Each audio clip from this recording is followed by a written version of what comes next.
Well, it's a pleasure to welcome the next person from the past of the DUA, but also, like several people, you moved on to the Institute of Archaeology. Some of you will have heard Dominic's lecture online for Lammas. Was it earlier this year or end of last year? Yes, one of them. One of those.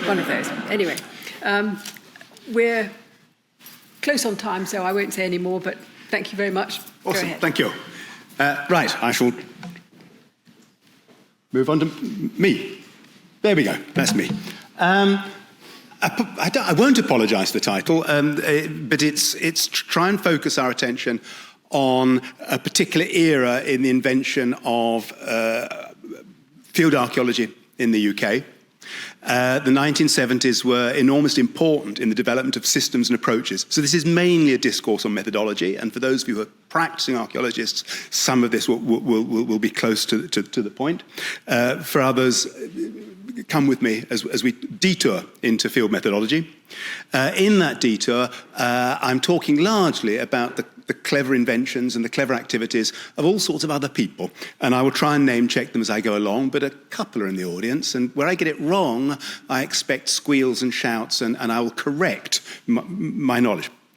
So, but the core is to look at how it is that we put together field archaeology back in the origins of the DUA, back in the 70s, when it was still all to be invented and all to be played for.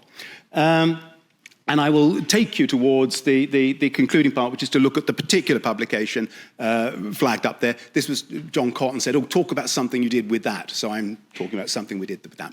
I have to say, though, before I go any further, the image on the left, which is a photograph taken of the cover of the volume, Roman Island West of Walbrook, is the only of these images that is mine. I took that picture.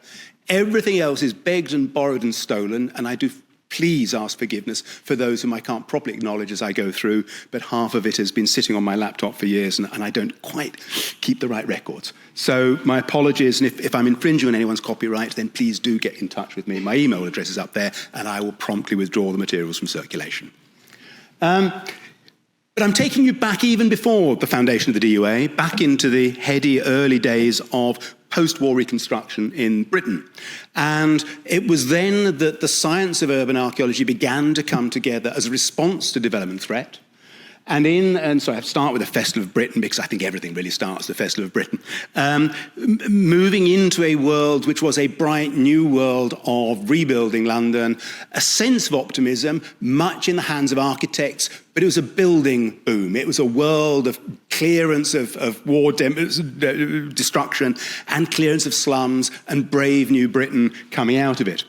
And in there, the archaeological task fell to the likes of the two gentlemen we see at the bottom there. I'm sorry for the reference to Magritte, but I saw those two pipes and I couldn't resist it. Rick Wheeler, Sir Mortimer Wheeler on the left, and Shepherd Frere on the right, two of the leading field archaeologists of that era.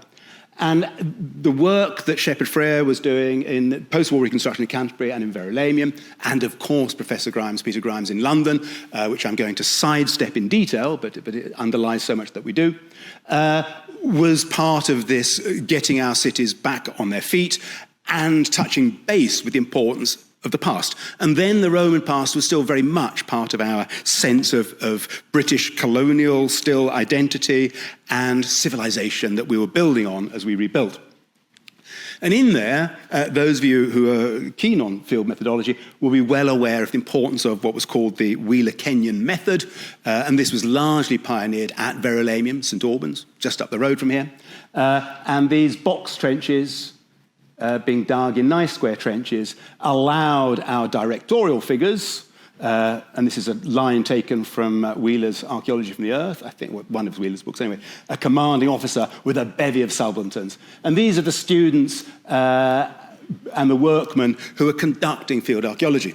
And the point of the box method was simply that the sections left in the trenches allowed the supervisor, the student who was running that trench, to pop in and check that things were happening in the right order. And it was the way we generated stratigraphic record was through that system. And it allowed us to use unskilled workforces and record through the section at the end. And digging by boxes was the Wheeler-Kenyon method. And was fine until we hit this post-war redevelopment period. It was fine into the 50s and 60s. But as urban archaeology really started moving forward, it was discovered to leave all sorts of problems in how we pieced together the fragmentary bits of an archaeological site. And this takes me on to Winchester, and I think that's Nick up there, who you've just been told about his work doing those lovely drawings that John referred to. But this is the Winchester Excavations Committee outside the offices in Parchment Street. Derek Keane in the background, but the key figure here is Martin Biddle.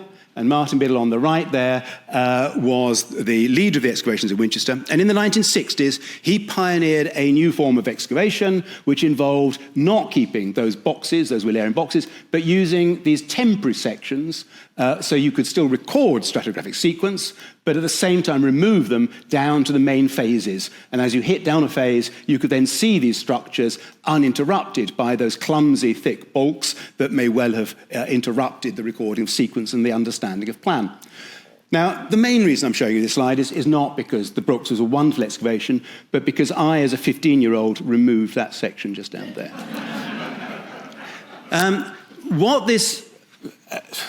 I found a silver Saxon penny, a bronze buckle, and a piece of glass on my first day in the field with this vast trowel that my parents thought was the right thing to take to an archaeological site. And after that excitement of riches, I could never look back.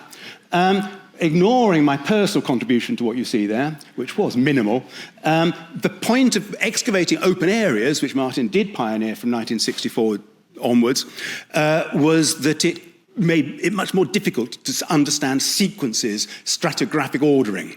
And that problem was compounded at Brook Street by the recording systems used. We used notebooks, and we had supervisors with their notebooks who would wander around recording interesting things. We had hundreds of American volunteers, half of them draft dodgers at that particular period in time. They were escaping other commitments that I understood them escaping. Isle of Wight Festival was a big part of the agenda at the time. And we had planners who did these gorgeous coloured plans of what were seen as phases. But you generate this really complicated record of hundreds of these site-wide coloured plans. And you had a different Derwent pencil colour for each thing you found. A bit of chalk was one colour, a bit of chalk was blue. I remember chalk being blue. It made them very pretty. So we generated this enormously complicated record of notebooks and plans that was rather difficult to piece together. Hence, these excavations remain not yet fully published. But the solution to this comes in a second. Sorry, I introduced another slide.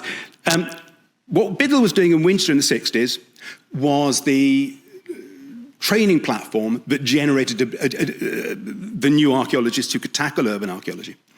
And in the 1970s, this became a massive and exponential growth. And I just won't read through the figures up there, but the 1971 creation of Rescue created a pressure group that insisted with government ministers on proper funding for rescue archaeology. Going back to this post-war redevelopment, to the slum clearances, you're still in the business of having big holes being dug, but archaeologists needed to be down those holes. And rescue funding created the professional structure, and by 1973, the funding had increased fivefold over the previous 5 years. And as a consequence of that, we built professional teams. So instead of just having Mortimer Wheeler and Shepard Frere popping in with their students, we had a cadre of digging archaeologists, people like myself who'd been volunteers in places like Winchester. And that, in 1973, results in the formation of the DUA, and it's to the DUA I wish to talk.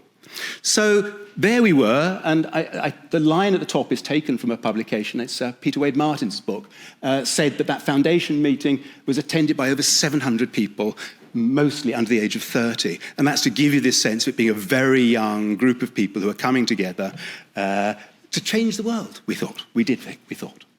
And that's who we were.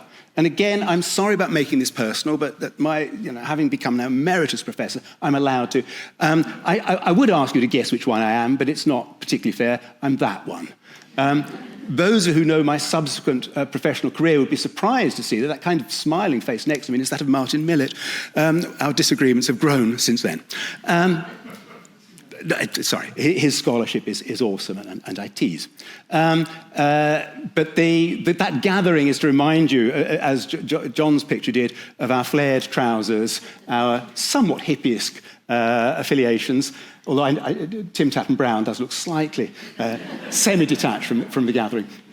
But that being part of a young generation, a post-60s generation, so we were shaped by the ideas and idealism of it.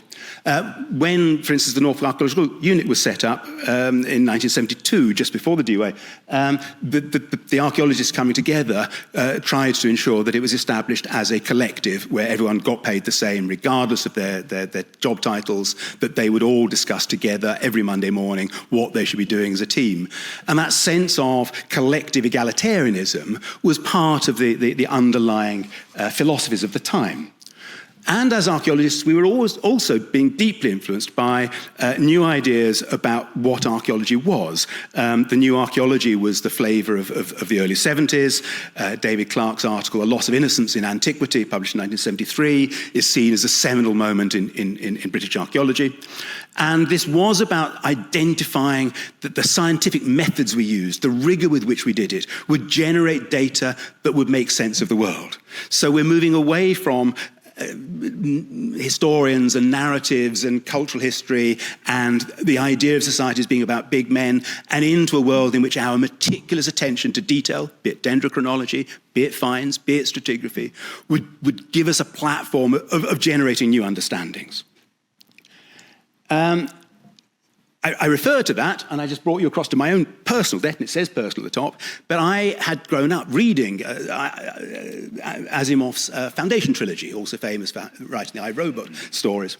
And in this, the idea of these science fiction stories borrowed a little bit from Marxist cultural determinism, really, historical determinism, and the idea that if we collect all the data, eventually the patterning will be so clear from all of that data that we can actually even predict the future. And in there, this picture taken from one of the reproductions from Asimov's work, for me it was very important because I researched that for this lecture. I thought, well, yeah, no, I was influenced by that. It's not just Marxism, it's how it's been interpreted in science fiction. And I was reminded, as I researched it, that the name of the person involved, Harry Seldon, coincidence, really? Or was Asimov's ability to read the future so on the money that we're here gathered?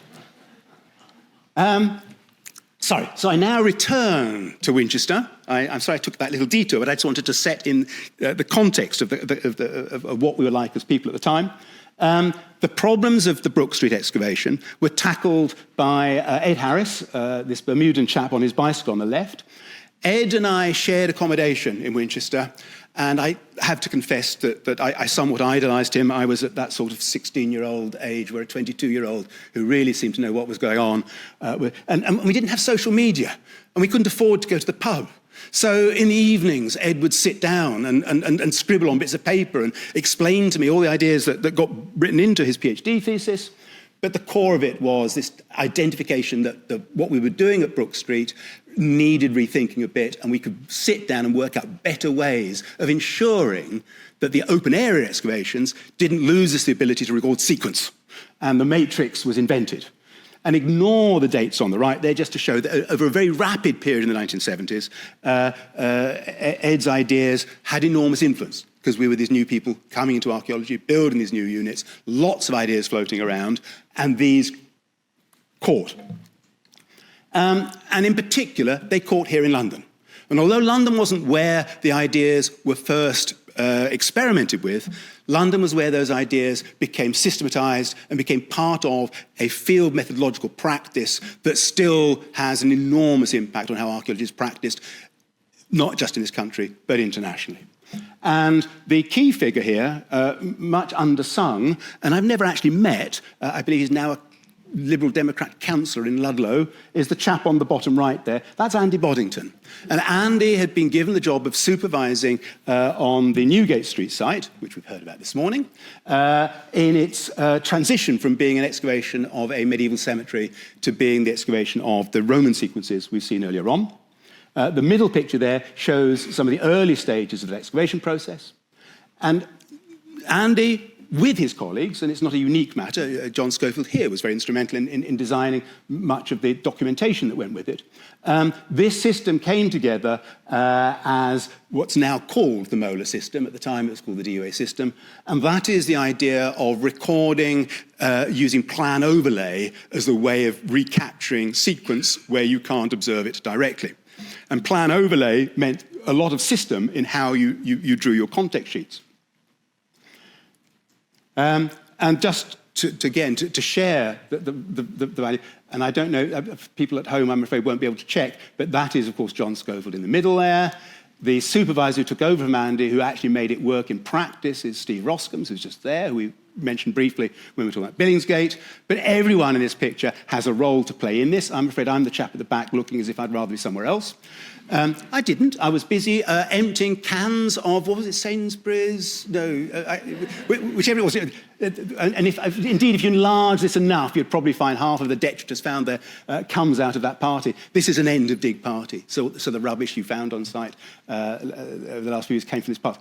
But the particularly important figure here is, of course, Paul Herbert, Paolo to his friends, because it was Paul's drawing that was excavated in the recent excavations at Newgate Street. And I know why that drawing was thrown away, which is perhaps something, not that I was there at the time he drew it, but that drawing was thrown away because it was a multi-context plan.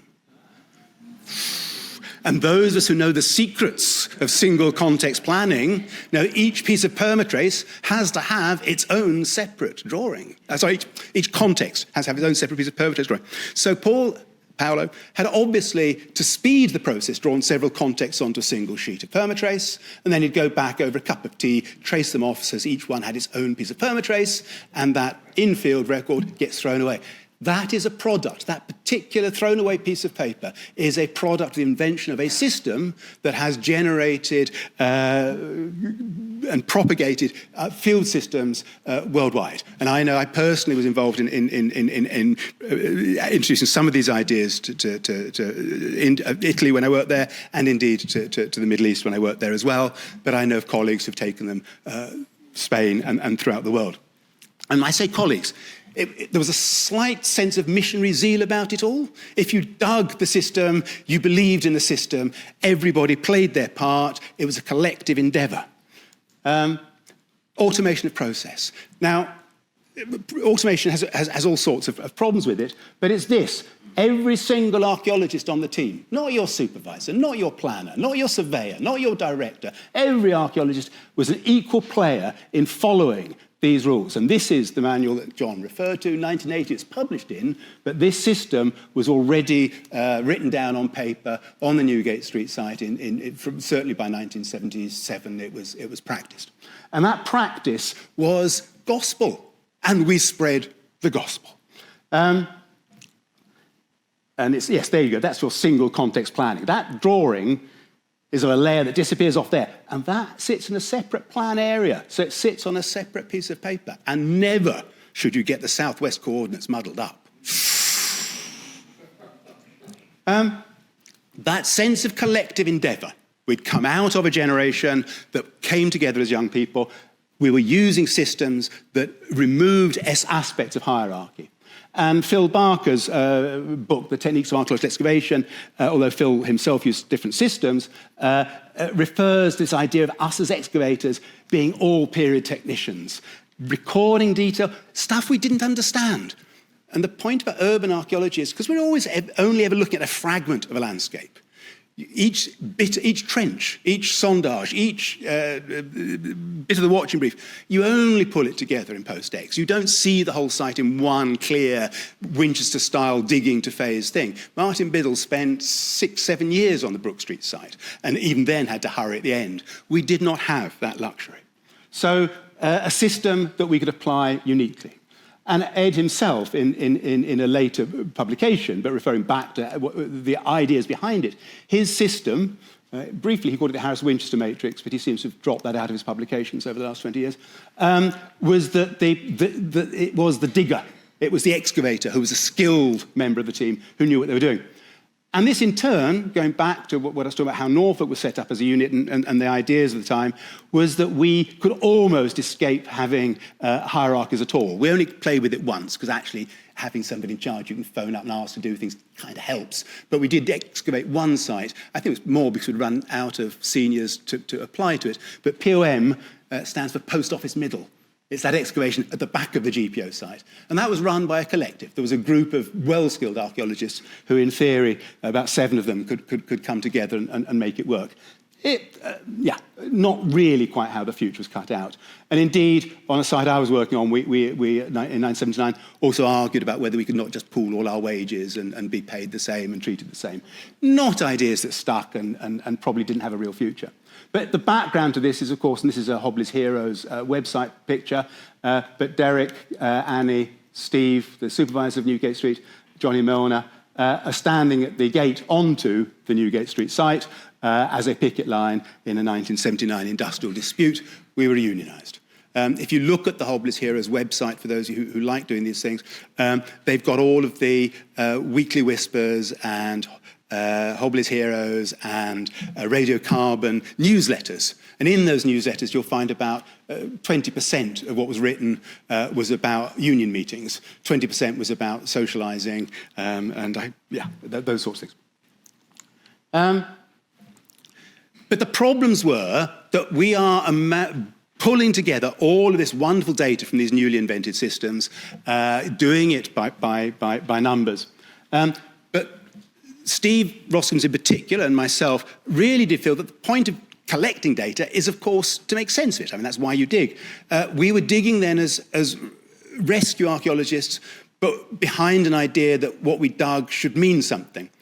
And this is, of course, pre the emphasis given to preservation in situ and cultural resource management of PPG 16 that was published in 1990. The goals at that time were still rather driven by what Wheeler and Frere had been doing at Verulamium. We were going to write big narratives. We wanted to make the past sing to the present. But how do you do that with so much data? And so another of the key stages in the 1970s is the publication... Oh, sorry. Sorry, and here we go again. Just him now. That's Frere in later years, wrote the Principles of Publication and Rescue Archaeology in 1975. And that established this hierarchy that meant that the stuff we did on site was that. We created all our context sheets and our plans. But we then left the site and wrote up something that now would be more like a post-excavation assessment phase of things, but was actually a thorough description of everything we found, but set in order and made to make sense. And the goal of doing that was so that the descriptive synthesis would be easier, shorter, sweeter on publication. So Steve, I, and others, Patrick Allen, worked busily at generating these. I think my Watling Court Level 3 report was 700 pages long, I think. It sits in an archive at Lark that I'm sure no one will ever wish to refer to again. Strangely, I've just heard that people are going to look at the GPO 75 archive again, and Godspeed. There's a lot of it. They're not gripping reads. We used to burn through typists. This is before word processing. So typists would be faced with these manuscripts that we would send in, saying, and context 32 was a bit browner than context 31, and so on and so forth. So typists tended to come and go, understandably, and thank goodness for word processing, and computers. But pulling all this together, Steve Roskins, Patrick Allen, and I and others involved in the project were very keen to use the fact that Frere had identified archive reports as being that due diligence, that reporting exercise that could sit on a shelf and be infrequently consulted. And we thought it would allow us to move beyond site-specific narratives, which are in London always just the teensest bit of a bigger problem. And the idea was to publish volumes that would let us make sense on a broader scale. So we planned this West of the Walbrook volume, and in order to speak to you today, I made some very important research activities yesterday. I went off and rushed to the place on the right there, and I had 2 pints there last night in the Samuel Pepys. It's very nice river views of the Thames. But the Pepys is still there, is what I wish to report to you. And that is the pub that's just there in this tea warehouse. But this is where we were all assembled, and you're going to hear about Trigg Lane, I'm sure, a little bit later on today. But Trigg Lane, after its life as an excavation site, had become a series of porter cabins where we all sat writing up our level 3 reports. This is where we were converting context sheets into tedious narratives. I was in that one there. Steve, I think, was in this one up here. This is where we also used to assemble to play poker on Thursday nights. The bull pitch hadn't yet been laid there. The bonfire nights, we used to have lovely bonfire nights there. But in any case, it's just around the corner, and in there, the Samuel Pepys. Still there. And this is where it takes me to the title of my talk, because we decided that we could divide up our studies of London, not by archaeological site, but under themes. And we split it. So I dealt with vernacular architecture, the mud bricks, the buildings. This is one from Newgate Street. And that eventually became the topic of my PhD, and eventually probably took me into the professorship I've just left, or I'm now emeritus on. So architecture, but the social behind it influenced me. Patrick Allen, more recently of Essex County Council, looked at the topographic issues of urban development, and Steve Roskams, another of my heroes, along with Ed Harris, wrote this splendid, and I have to use inverted commas, I'm afraid, on that one, essay about how and why London had contracted in the 2nd century, and using this to try and get to grips with why Roman imperial systems were essentially doomed to fail because of the slave modes of production and other aspects of historical determinism. And Steve wrote a lengthy essay, and we did this in the between 1979 meeting up to discuss what we're going to do and 1982 when I left the DUA.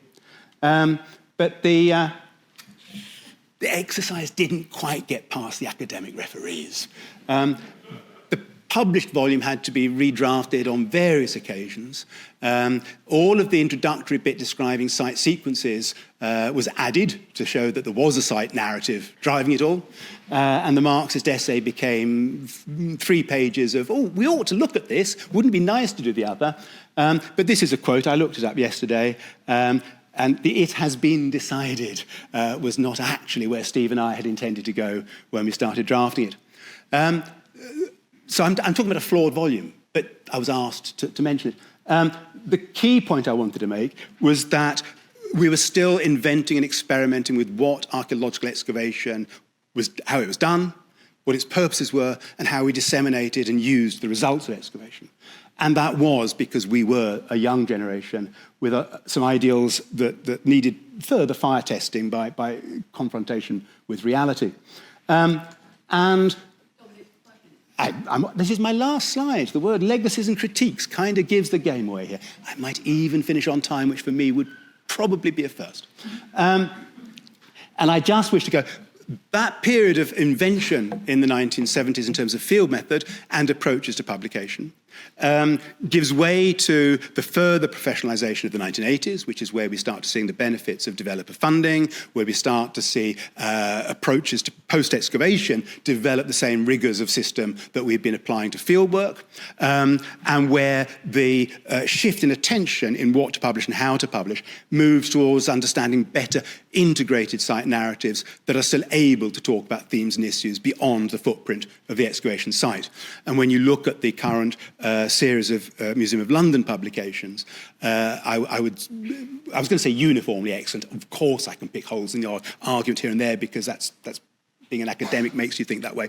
But it is such an excellent publication series, and the output of London Now is spot on. And that is because there is a better integration of finds with site narratives, with broader landscape issues, and with context. And I think a lot of that, we needed to go through the mistakes I've been describing in order to reach those levels of quality output. But all of that really is turned around in 1990, where the DUA ceased to exist, and therefore it's beyond the remit of what I'm talking about. But the Big Bang crisis, the publication of PPG 16, Planning Policy Guidance 90, and also the whole shift away from this idea of data-driven new archaeology, this scientific rigor bit, got put to one side as we realised that data is more complicated than that reality is more complicated than that, and that argument actually underpins everything we do.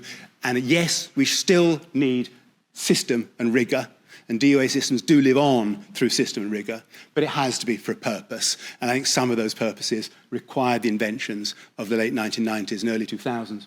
I think it leaves us with a problem, though, which is we've inherited an approach to fieldwork born of a particular period in time and a particular set of circumstances. And whether that's now fit for how we take archaeology forward, I think is a bigger question, which hopefully generations other than mine will address. Thank you.